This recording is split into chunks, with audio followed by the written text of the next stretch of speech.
Kannada big boss season 12 ನಿನ್ನೆಯ ಸಂಚಿಕೆಯಲ್ಲಿ ಧ್ರುವಂತ್ ಮತ್ತು ರಕ್ಷಿತಾರವರನ್ನ big boss secret room task ಅನ್ನ ನೀಡಿ ಸೀಕ್ರೆಟ್ ರೂಮ್ ಒಳಗಡೆ ಇರಿಸಿದ್ರು. ಹಾಗೆ ಯಾವುದೇ ಒಂದು ನಿರ್ಧಾರಗಳನ್ನು ತೆಗೆದುಕೊಳ್ಳೋದು ರಕ್ಷಿತಾ ಮತ್ತು ಧ್ರುವಂತ್ ಅಂತಾನೆ ತಿಳಿಸಿದ್ರು. ಬಿಗ್ ಬಾಸ್ ಸ್ಪರ್ಧಿಗಳ ಆಟ ಆಗಿರ್ಬೋದು, ಅವರ ಯಾವುದೇ ಒಂದು ಚಟುವಟಿಕೆಗಳನ್ನಾಗಿರ್ಬೋದು, ರಾಶಿಕಾ ಅವರು ಆ ಮನೆಯ ಕ್ಯಾಪ್ಟನ್ ಆಗಿರ್ತಾರೆ. ಹಾಗೆ ಅವರ ನಿರ್ಧಾರಗಳ ಮೂಲಕವೇ ಬಿಗ್ ಬಾಸ್ ಸ್ಪರ್ಧಿಗಳ ಆಟ ಆಡೋದು, ನಿಯಮಗಳನ್ನು ಪಾಲಿಸೋದು ಅವರ ಮಾತಿನಂತೆ ನಡೆಯಬೇಕಾಗಿರುತ್ತೆ. ಹಾಗೆ ಒಂದು ನಿನ್ನೆ ಟಾಸ್ಕ್ ಒಳಗಡೆ ರಾಶಿಕಾ ಅವರು ಒಂದು ಚಟುವಟಿಕೆಯಲ್ಲಿ ಯಾರು ನಾಮಿನೇಟ್ ಆಗಬೇಕು ಅಥವಾ ಯಾರು ನಾಮಿನೇಟ್ನಿಂದ ಹೊರಗಿರಬೇಕು ಅನ್ನೋದು ಕಾಡಬೇಕು. ಟಾಸ್ಕ್ ಆಡಿ ಯಾರು ಕ್ಯಾಪ್ಟನ್ಶಿಪ್ ಓಟಕ್ಕೆ ಬರಬೇಕು ಅಥವಾ ಮನೆಯಿಂದ ಹೊರಗಡೆ ಹೋಗೋದು ಯಾರು ಅಂತ ಹೇಳಿ ಇದೊಂದು ರಾಶಿಕಾ ಅವರ ನಿರ್ಧಾರ ಆಗಿರ್ತೈತಿ. ಆದರೂ ಬಿಗ್ ಬಾಸ್ ಅವರು ರಕ್ಷಿತಾ ಮತ್ತು ಧ್ರುವಂತ್ ಅವರಿಗೆ ಸೀಕ್ರೆಟ್ ರೂಮ್ ಟಾಸ್ಕ್ ಕೊಟ್ಟಿರ್ತಾರಲ್ಲ, ಅದಕ್ಕಾಗಿಯೇ ರಕ್ಷಿತಾ ಮತ್ತು ಧ್ರುವಂತ್ ಅವರು ತೆಗೆದುಕೊಳ್ಳುವ ನಿರ್ಧಾರವೇ ಅಂತಿಮ ನಿರ್ಧಾರ ಅಂತ ಬಿಗ್ ಬಾಸ್ ಅವರು ಹೇಳಿರ್ತಾರೆ. ಹಾಗೆ ನಿನ್ನೆ ಒಂದು ಚಟುವಟಿಕೆ ಒಳಗಡೆ ರಕ್ಷಿತಾ ಮತ್ತು ಧ್ರುವಂತ್ ಅವರು ಇಬ್ರು ಸೇರಿ ತಮ್ಮ ಒಂದು ನಿರ್ಧಾರವನ್ನ ತಿಳಿಸ್ತಾರೆ, ಯಾರು ಆಟ ಆಡಬೇಕು ಯಾರು ಆಟ ಆಡಬಾರ್ದು ಅಂತ ಹೇಳಿ. ಈ ಒಂದು ಚಟುವಟಿಕೆ ಹಾಗೆ ನೋಡ್ತಾ ಹೋದ್ರೆ ಈ ಒಂದು ಚಟುವಟಿಕೆ ನಿರ್ಧಾರಗಳನ್ನು ತೆಗೆದುಕೊಳ್ಳುವಲ್ಲಿ ರಕ್ಷಿತಾ ಅವರು ಯಾಕೋ ಒಂದು ಸ್ವಲ್ಪ ಎಡವಿದ್ರು ಅಂತ ಅನ್ಸುತ್ತೆ. ಹಾಗೆ ಧ್ರುವಂತ್ ಮತ್ತು ರಕ್ಷಿತಾ ಅಂತ ಬಂದಾಗ ಅವರಿಬ್ರು ಕಂಡ್ರೆ ಒಬ್ರಿಗೊಬ್ರು ಆಗೋದೇ ಇಲ್ಲ. ಹಾಗಿದ್ರು ಧ್ರುವಂತ್ ಅವರು ಸೇರಾದ್ರೆ ರಕ್ಷಿತಾ ಅವರು ಸವಾ ಸೇರು ಅನ್ನೋ ಹಾಗೆ ಅವರಿಗೆ ಟೌಂಟ್ ಕೊಡ್ತಲೇ ಇರ್ತಾರೆ. ಧ್ರುವಂತ್ ಅವರು ಏನೋ ಅಂತ ಕೇಳಿದ್ರು ರಕ್ಷಿತಾ ಅವರು ಅದಕ್ಕೆ ಪ್ರತ್ಯುತ್ತರವನ್ನ ಸರಿಯಾಗಿ ನೀಡಿರ್ತಾರೆ. ಹಾಗೆ ನಿನ್ನೆ ಒಂದು ಆಟದ ವಿಚಾರ ಅಂತ ಬಂದಾಗ ಧ್ರುವಂತ್ ಅವರ ಒಂದು ಅಭಿಪ್ರಾಯ ಅಥವಾ ನಿರ್ಧಾರ ಎಲ್ಲೋ ನಮಗೆ ಸರಿ ಅನ್ನಿಸ್ತು. ಹಾಗೆ ರಕ್ಷಿತಾ ಅವ್ರದ್ದು ನಿರ್ಧಾರನೂ ಸರಿ ಇದ್ರೂ ಕೂಡ ಬಟ್ ಅನ್ಫೇರ್ ಡಿಸಿಷನ್ ಅಂತ ಅನಿಸ್ತು. ಯಾಕಂದರೆ ಸ್ಟ್ರಾಂಗ್ ಪರ್ಸನ್ ಅಂತ ಇದ್ದವ್ರನ್ನ ಒಂದು ಕಡೆ ಹಾಕಿ ವೀಕ್ ಪರ್ಸನ್ನ ಒಂದು ಕಡೆ ಹಾಕಿ ಮನೆಯಿಂದ ಸಲೀಸಾಗಿ ಹೊರಗಡೆ ಕಳಿಸೋ ಅಂತ ನಿರ್ಧಾರ ರಕ್ಷಿತಾ ಅವ್ರದ್ದಾಗಿತ್ತು. ಸೊ ಈ ಒಂದು ನಿರ್ಧಾರ ಸರಿ ಅಂತ ಅನ್ನಿಸ್ಲಿಲ್ಲ. ಹಾಗೆ ರಕ್ಷಿತಾ ಅವರ ವಿಚಾರ ಅಂತ ಬಂದರೆ ಇಬ್ಬರನ್ನು ಮನೆಯಿಂದ ಹೊರಗಡೆ ಕಳಿಸಾದ್ಮೇಲೆ ರಕ್ಷಿತಾ ಮತ್ತು ಧ್ರುವಂತ್ ಅವರ ಅಂತ ಹೇಳಿ ಒಂದು ಮಾತುಕತೆ ಬಂದಾಗ ಮನೆಯ ಸ್ಪರ್ಧಿಗಳೆಲ್ಲರೂ ರಕ್ಷಿತಾ ಅವರ ಹೆಸರನ್ನೇ ತಗೋತಿದ್ರು. ಹಾಗೆ ಮನೆಯಿಂದ ಹೊರಗಡೆನೂ ರಕ್ಷಿತಾ ಅವರ ಹವಾ ಅಷ್ಟಿಷ್ಟಲ್ಲ.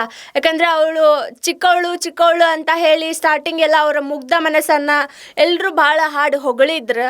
ಸೊ ಅದಾದ ನಂತರ ಅವರು ಕನ್ನಡದ ಮೇಲಿರುವಂಥ ಅಭಿಮಾನ ಆಗಿರ್ಬೋದು, ಪ್ರತಿಯೊಂದು ಜನರ ಜೊತೆಗೂ ಕನ್ನಡದಲ್ಲೇ ಮಾತಾಡಬೇಕು ಅನ್ನೋ ಅವ್ರದ್ದು ಒಂದು ಆಸೆ ಆಗಿರ್ಬೋದು, ಇದೆಲ್ಲ ನೋಡಿದ್ರೆ ಕನ್ನಡದವರು ಅವರಿಗೆ ತುಂಬಾ ಒಂದು ಸಪೋರ್ಟಿವ್ ಆಗಿ ಕನ್ನಡದ ಜನತೆ ಅವರಿಗೆ ವೋಟ್ ಮಾಡಿ ಇಲ್ಲಿ ತನಕನೂ ಉಳಿಸಿದೆ.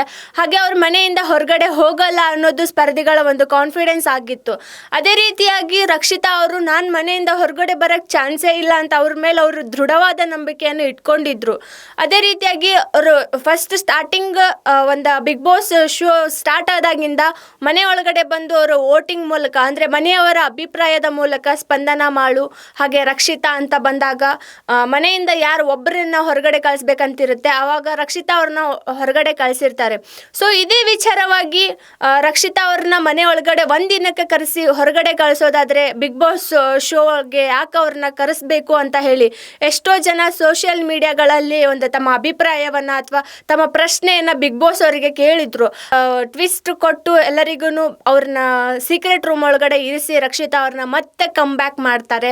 ಹಾಗೆ ಈ ಸರಿನೂ ಒಂದು ಸೀಕ್ರೆಟ್ ಟಾಸ್ಕ್ ಅಂತ ಕೊಟ್ಟು ಅವ್ರನ್ನ ಸೀಕ್ರೆಟ್ ರೂಮ್ ಒಳಗಡೆ ಇಟ್ಟು ಬಟ್ ಆದರೆ ಲಾಸ್ಟ್ ಟೈಮ್ ಯಾರ್ಯಾರು ಏನು ಮಾಡ್ತಿದ್ರು ಅಂತ ಗೊತ್ತಾಗ್ತಿರ್ಲಿಲ್ಲ. ಬಟ್ ಈ ಸರಿ ಒಂದು ಟಿವಿಯನ್ನ ಮೂಲ ಸೌಕರ್ಯ ಏನೇನಿರುತ್ತಲ್ಲ ಬಿಗ್ ಬಾಸ್ ಮನೆ ಒಳಗಡೆ ಅದೆಲ್ಲವನ್ನು ಇವ್ರು ನೀಡಿ ಒಂದು ಟಾಸ್ಕನ್ನು ಆರಂಭ ಮಾಡಿದ್ದಾರೆ.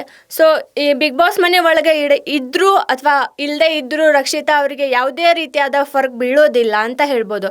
ಯಾಕಂದರೆ ಅಲ್ಲೇ ಇದ್ರೂ ಅವರು ಅದೇ ದೃಢವಾದ ನಂಬಿಕೆ ಅಂತಾನೆ ಆಟ ಆಡ್ತಿದ್ರು. ಹೊರಗಡೆ ಹೋಗಿಲ್ಲ ಅನ್ನೋ ಅವ್ರಿಗೊಂದು ಸಮಾಧಾನ ಇದೆ, ಸೀಕ್ರೆಟ್ ರೂಮ್ ಒಳಗಡೆ ಇದ್ದೀನಿ ಅನ್ನೋ ಒಂದು ಖುಷಿನೂ ಇದೆ. ಹಾಗೆ ಈ ಒಂದು ನಿರ್ಧಾರಗಳಾಗಿರ್ಬೋದು, ಈ ಸಾರಿ ಅವರು ಮನೆ ಒಳಗಡೆ ಹೋದರೆ ಎಲ್ಲರೂ ಹೇಳ್ತಿರೋ ಹಾಗೇನೆ ಅವರು ಫೈನಲಿಸ್ಟಲ್ಲಿ ಇರ್ತಾರೆ ಅಂತ ಹೇಳಿ. ಯಾಕಂದರೆ ಈ ಮಾತು ಕೇವಲ ಹೊರಗಡೆಯಿಂದ ಮಾತ್ರ ಕೇಳ್ತಿಲ್ಲ, ಪುನಃ ಮನೆಯ ಒಳಗಡೆ ಇರುವಂಥ ಸ್ಪರ್ಧಿಗಳ ಬಾಯಲ್ಲೂ ಇದೇ ಮಾತಿದೆ. ಯಾಕಂದರೆ ಸ್ಟಾರ್ಟಿಂಗ್ ಅವರು ಸೀಕ್ರೆಟ್ ರೂಮ್ ಟಾಸ್ಕಿಂದನೇ ಒಳಗಡೆ ಹೋದರು. ಹಾಗೆ ಈ ಸರ ಸೀಕ್ರೆಟ್ ರೂಮ್ ಟಾಸ್ಕಿಂದ ಒಳಗಡೆ ಬಂದರೆ ಅವರು ಫೈನಲಿಸ್ಟ್ ಆಗೋದು ಕನ್ಫರ್ಮ್ ಅಂತ ಹೇಳಿ ಎಲ್ಲರೂ ಹೇಳ್ತಿದ್ದಾರೆ. ಹಾಗೆ ಸೋಷಿಯಲ್ ಮೀಡಿಯಾ ಒಳಗಡೆನೂ ರಕ್ಷಿತಾ ಅವರಿಗೆ ಒಂದು ಶುಭ ಹಾರೈಕೆ ಯಾವಾಗಲೂ ಇದ್ದೇ ಇರುತ್ತೆ. ರಕ್ಷಿತಾ ಅವರ ಮಾತಾಡೋ ಒಂದು ಮಾತುಗಳಿಗಾಗಿರ್ಬೋದು, ಅವರು ಕ್ಯೂಟ್ನೆಸ್ಸಿಗಾಗಿರ್ಬೋದು, ರಕ್ಷಿತಾ ಅವ್ರನ್ನ ಯಾರು ಇನ್ನೂ ತನಕ ಬಿಟ್ಕೊಡೋದು ಇಲ್ಲ ಅಂತ ಹೇಳ್ಬೋದು. ಹೇಳ್ಬೋದು. ಅದೇ ರೀತಿಯಾಗಿ ರಕ್ಷಿತಾ ಅವರು ತಮ್ಮ ಆಟವನ್ನು ತಾವೆಲ್ಲೂ ಬಿಟ್ಕೊಟ್ಟಿಲ್ಲ. ತಮ್ಮ ಸ್ಟ್ಯಾಂಡ್ ಎಲ್ಲಿ ತೊಗೋಬೇಕು ಅಲ್ಲಿ ತೊಗೊಂಡಿದ್ದಾರೆ. ಯಾರ ಬಗ್ಗೆ ಯಾವ ರೀತಿಯಾಗಿ ಅಭಿಪ್ರಾಯವನ್ನು ಅವರು ಹೇಳಬೇಕು ಅದೇ ರೀತಿಯಾಗಿ ಹೇಳಿದ್ದಾರೆ. ಧ್ರುವಂತ್ ಅವರಿಗೂ ರಕ್ಷಿತಾ ಅವರಿಗೂ ಕಂಪೇರಿಟಿವ್ ಆಗಿ ಹೇಳಬೇಕಂದ್ರೆ ಇವಾಗ ಧ್ರುವಂತ್ ಅವರ ಹೊರಗಡೆ ಬಂದ ಮೇಲೆ ಅಂತೂ ಧ್ರುವಂತ್ ಅವರ ಹೆಸರನ್ನು ನಾವೆಲ್ಲೂ ಕೇಳಲಿಲ್ಲ. ಹಾಗೆ ಸ್ಪರ್ಧಿಗಳ ಬಾಯಲ್ಲೂ ನಾವು ಕೇಳಲಿಲ್ಲ. ಅಷ್ಟೇ ಯಾಕೆ ಅವರಿಗೆ ಕೊಟ್ಟಿರೋಂಥ ಹೆಡ್ಫೋನ್ ಸೌಕರ್ಯ ಆಗಿರ್ಬೋದು, TV ಸೌಕರ್ಯ ಆಗಿರ್ಬೋದು, ಸ್ಪರ್ಧಿಗಳು ಅವರ ಹೆಸರು ತಗೊಂಡು ಯಾವತ್ತೂ ಮಾತಾಡಲೇ ಇಲ್ಲ.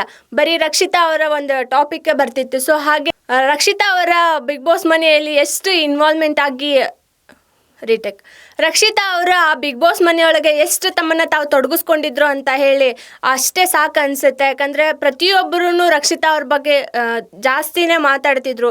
ಎಲ್ಲರೂ ಅವ್ರನ್ನ ಮಿಸ್ ಮಾಡ್ಕೋತಿದ್ರು. ಹಾಗೆ ಅವರು ಒಂದು ಇರೋ ವ್ಯಕ್ತಿತ್ವದ ಬಗ್ಗೆ ಮಾತಾಡ್ತಿದ್ರು, ಅವರ ಆಟದ ಬಗ್ಗೆ ಮಾತಾಡ್ತಿದ್ರು. ಕೆಲವೊಂದು ಟೈಮ್ ಅಷ್ಟೇ ಅವರ ತಗೊಳ್ಳೋಂಥ ಅಭಿಪ್ರಾಯಗಳು ತಪ್ಪಾಗಿರ್ಬೋದು, ಬಟ್ ಆದರೆ ಅದೆಲ್ಲೂ ಯಾರನ್ನೂ ಕೆಳಗೆ ಹಾಕಿ ಮಾತಾಡಿಲ್ಲ. ಸೊ ಇದೊಂದು ವಿಚಾರವಾಗಿ ನೋಡಿದ್ರೆ ರಕ್ಷಿತಾ ಅವರು ಬಿಗ್ ಬಾಸ್ ಮನೆಯಲ್ಲಿ ಇರೋಕ್ಕೆ ತುಂಬಾ ಅರ್ಹರು ಅಂತಲೇ ಹೇಳ್ಬೋದು. ಹಾಗೆ ಮನೆಯಿಂದ ಹೊರಗಡೆ ಬರೋದು ಯಾರು ಅಂತ ಹೇಳಿ ಈ ಸಾರಿ ಡಿಸಿಷನ್ನ ತಗೊಳ್ಳೋದು ತುಂಬಾ ಕಷ್ಟ ಇದೆ. ಯಾಕಂದರೆ ಎಲ್ಲರೂ ಸ್ಟ್ರಾಂಗ್ ಕಂಟೆಸ್ಟೆಂಟ್ ಆಗಿದ್ದಾರೆ. ಯಾಕಂದರೆ ಮೊದಲೇ ಇರೋವಂಥ ಆಟದ ಹುಚ್ಚು ಆಗಿರ್ಬೋದು, ಆ ಹುಮ್ಮಸ್ಸು ಆಗಿರ್ಬೋದು, ಇವಾಗ 2ರಷ್ಟು ಜಾಸ್ತಿ ಆಗಿದೆ. ಈ ವೀಕ್ಷಕರೇ, ಬಿಗ್ ಬಾಸ್ ಮನೆಯಿಂದ ಸೀಕ್ರೆಟ್ ರೂಮ್ ಟಾಸ್ಕ್ನ ಮುಗಿಸ್ಕೊಂಡು ರಕ್ಷಿತಾ ಮತ್ತು ಧ್ರುವಂತ್ ಅವರು ಮನೆ ಒಳಗಡೆ ಹೋದ್ಮೇಲೆ ರಕ್ಷಿತಾ ಅವರು ನಿಜಕ್ಕೂ ಬಿಗ್ ಬಾಸ್ನ ವಿನ್ನರ್ ಆಗ್ತಾರಾ ಅಥವಾ ಬಿಗ್ ಬಾಸ್ನ ವಿನ್ನರ್ ಟಾಪ್ 5 ಒಳಗಡೆ ರಕ್ಷಿತಾ ಅವ್ರದ್ದು ಒಂದು ಹೆಸರು ಆಗಿರುತ್ತಾ ಅನ್ನೋದನ್ನು ನಿಮ್ಮ ಅಭಿಪ್ರಾಯವನ್ನು ಕಾಮೆಂಟ್ ಮೂಲಕ ನಮಗೆ ತಿಳಿಸಿ.